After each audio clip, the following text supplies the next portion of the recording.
Всем здравствуйте! Вы на моем рукодельном канале, где всегда можно найти интересные идеи для творчества. С вами Любовь. Для межсезонья идеально подходит жилет, или проще сказать безрукавка. И в огороде работать удобно, и в доме поможет согреться. Построения выкройки не будет, вместо нее воспользуюсь своей кофтой. Можно взять футболку или любую подходящую вещь вашего размера. Защитную бумагу от самоклейки не выбрасываю, скручиваю в рулон и потом использую для моделирования выкроек. Кофту сложила пополам и закрепила булавками. Пройму и плечевые швы хорошо выправила и разложила на бумаге. Карандашом обвела по контуру. Определила самое широкое место и провела ровную линию вниз. Длина меня устраивает, ее оставлю. Для начала определю длину плеча. У меня 12 сантиметров. Поставлю точку и опущу перпендикуляр вниз до линии проймы. Пройму сделаю глубже. Откладываю 5 сантиметров в сторону и 5 сантиметров вверх. Соединяю плавной линией. Если ваш размер одежды больше, у вас получится не 5 сантиметров, а больше. На плече добавлю 1 сантиметр. Жилет хочу слегка приталить. По линии талии откладываю 2 сантиметра и соединяю с низом и проймой. Линию талии оформляю плавной линией. Для переда перенесла контрольные точки и соединила их по контуру.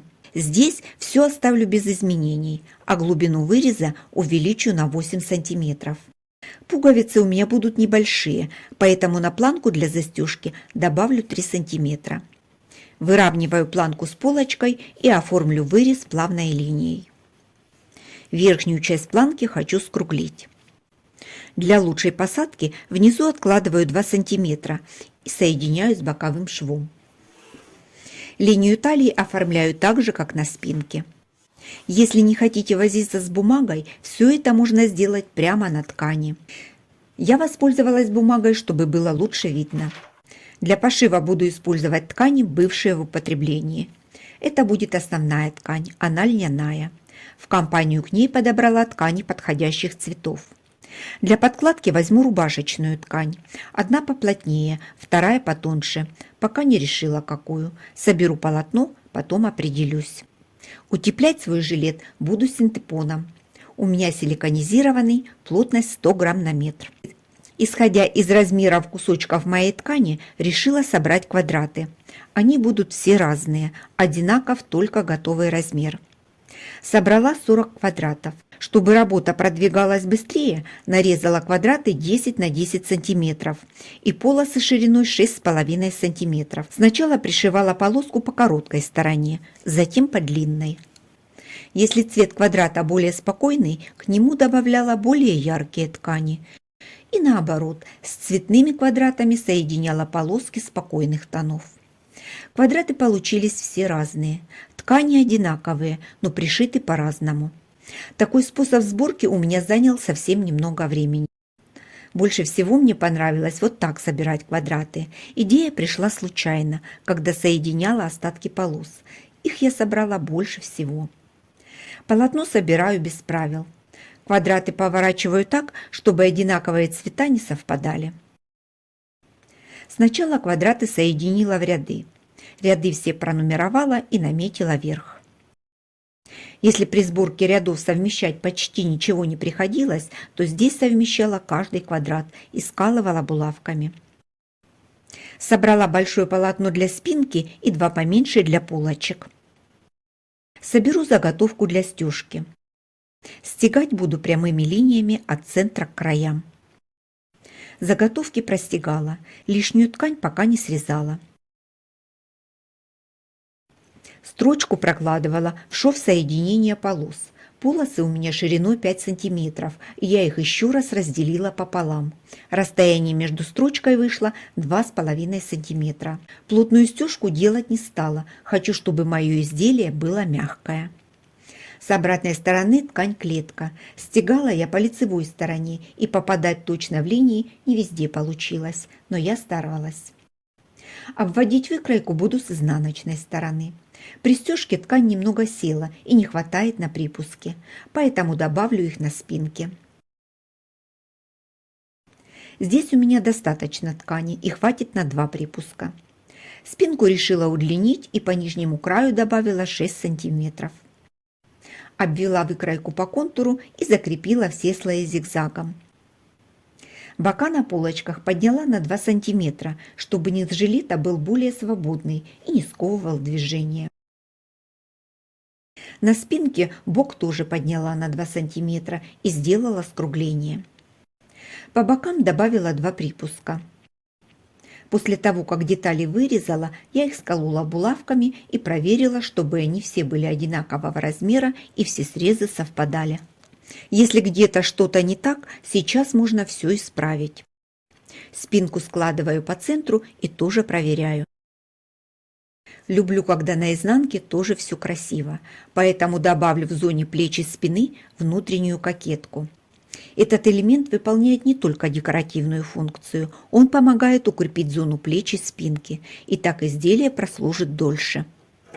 Можно пришить теплую ткань и получим дополнительную защиту от холода. Спинку подготовила, займусь полочками.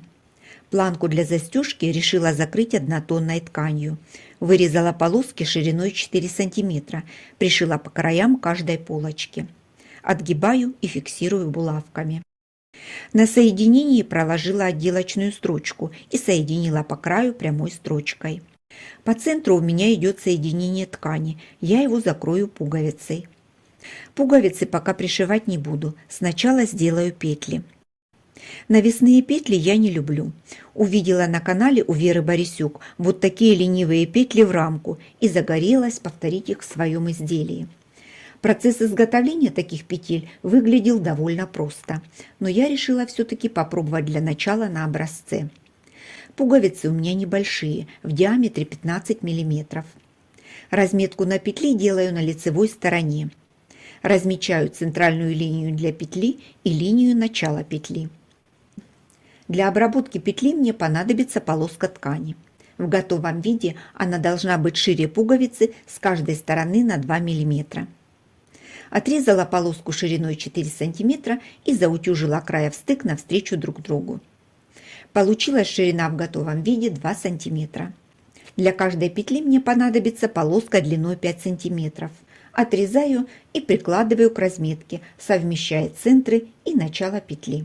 Подумала, что неплохо было бы закрепить края на полоске и приклеила их с помощью клеевой паутинки. Ориентируясь на центр, проложила 2 параллельные строчки. Расстояние между ними 5 мм. В начале и в конце делала закрепки. Расстояние можно увеличить, если размер пуговиц большой. По центру распарывателем делаю небольшой надрез и дальше разрезаю по линии ножницами. Надрез должен доходить только до конца строчек, чтобы все нитки в ткани были закреплены. Выворачиваю обтачку через надрез на изнаночную сторону. Поправляю, чтобы высота обтачки с каждой стороны была одинакова. Срезаю лишнюю длину на обтачке. У меня получилось около 5 мм. Всегда лучше брать с запасом. Обтачку расправляю, подгибаю так, чтобы край доходил до проложенной строчки и фиксирую булавками. Осталось закрепить обтачку. Шить начала по ширине, прошла туда и обратно, затем по длине до следующей стороны, и здесь тоже проложила строчку туда и обратно. И замкнула строчку, на конце поставила закрепку. Петлю выполняла впервые. Строчки с лицевой стороны заметны. Если брать нитку в тон ткани, будет не так заметно. Учла все нюансы и сделала петли на изделии. Начала с нижней стороны. Пока дошла до верха, петля уже получилась идеально. Если вам понравился такой метод обработки петель, не бойтесь, пробуйте, обязательно все получится. Соединение на планке закрыла петлей, ничего не видно. Для карманов вырезала 3 одинаковые прямоугольника. Подкладку и основную ткань сложила лицом к лицу и сверху накрыла синтепоном. По краю с 3 сторон проложила строчку. Вывернула. Синтепон остался между слоями ткани. Выправила уголки и швы. Проутюжила с паром. Заготовки для карманов простегала так же, как основное полотно. Срезы на кармане закрыты, поэтому просто пришила его по боковым сторонам. По верхней стороне сделала закрепки в виде треугольников. Вход в карман укрепила клеевым флизелином в 2 слоя и проложила несколько строчек, чтобы укрепить эту зону. Синтепон на кармане я приутюжила, он потерял объем, и карман у меня получился плоский. Низ кармана соединила строчкой с нижним срезом изделия. Все лишнее срежу, выравнивая по нижней стороне изделия. Все детали подготовила, можно приступать к сборке жилета. Начну с плечевых швов. Швы закрою полоской ткани в цвет подкладки. Срезы выровняла и сколола булавками. Сверху добавила полоску, сместив ее от края на пару миллиметров. Проложила строчку с припуском на ширину лапки. Затем отогнула обтачку и по припускам основных деталей проложила еще одну строчку на расстоянии 2-3 мм от соединительной. Эта строчка уберет объем и сделает припуски плоскими. Срезаю лишнюю ткань у самой строчки. Получился небольшой и аккуратный припуск. Отгибаю его на сторону спинки, накрываю обтачкой и остается закрепить край строчкой. Получился плоский аккуратный шов. Хорошо смотрится как с лицевой стороны, так и с изнаночной. Боковые срезы соединила булавками. И на этом этапе нужно сделать примерку. Пройму на полочке мне нужно подрезать, чтобы руке было удобно. Сделала разметку, по ней проложила строчку зигзаг, срезаю лишнюю ткань. Для окантовки подобрала бязь, которая подходит по цвету. Замочила ее в горячей воде и высушила утюгом, чтобы ткань дала усадку. И уже потом нарезала по косой обтачку шириной 3,5 см. Соединила между собой под углом 90 градусов. Обработаю пройму подготовленной обтачкой. Косую бейку начинала пришивать с изнаночной стороны. Затем обогнула срез и закрепила строчкой с лицевой стороны. Думаю, косую бейку умеют пришивать все, но делают это с разных сторон. Дальше буду обрабатывать срезы на полочках. Начну от бокового шва и по всему контуру до следующего бокового шва. Пришивать косую бейку начинаю тоже с изнаночной стороны. Дошла до планки на застежке и заложила бейку под углом 90 градусов. На лицевой стороне сформирую уголок. Верхняя часть планки на застежке у меня скруглена. Пришиваю бейку по срезу с небольшим натяжением, тогда с лицевой стороны она ляжет ровно и аккуратно. Закончила у противоположного бокового шва. Обтачку закрепила с лицевой стороны на машине. Строчку прокладывала у самого края. Также обработала нижний срез на спинке. Осталось соединить боковые швы. Соединять их буду так же, как и плечевые. Для обработки срезов вырезала прямую полоску из подкладочной ткани. Пришила ее со стороны полочки. Сделала плоский шов. По краям оставила небольшой запас. Им я закрою срезы на пройме. Огибаю края обтачкой, закладываю припуск и закрываю шов. Проложила строчку. Обработка боковых швов закончена. С лицевой стороны шов выглядит гармонично. По краям с обеих сторон поставила закрепки. Если шить изделие на выход, строчку можно заменить ручным швом. Я безрукавку буду носить дома, и меня все устраивает. Осталось пришить пуговицы. Все пуговицы заняли свои места. С изнаночной стороны все чисто, никаких узелков. Расстегнуть безрукавку будет не стыдно. Застегиваются пуговицы хорошо, петли удобно и, что немаловажно, прочные. Примерка. Впереди жилет сделала покороче, чтобы удобно было наклоняться при работе в огороде, а спинку наоборот удлинила, чтобы она прикрывала спину.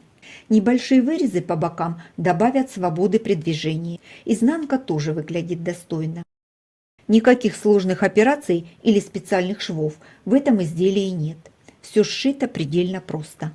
Надеюсь, мое видео поможет тем, кто сомневается и никак не решится на пошив подобного изделия. Такой жилет можно сшить из ненужных вещей или использовать обрезки ткани. Выйдет бюджетно и заодно потренируетесь. Жду ваши комментарии. Я их все вижу, читаю и по возможности отвечаю. Спасибо всем, кто смотрит мои видео до конца, пишет комментарии. Хочу поблагодарить спонсоров, которые нашли возможность поддержать канал материально. А я на этом с вами прощаюсь. До встречи в новых видео, где мы с вами опять будем шить что-то интересное.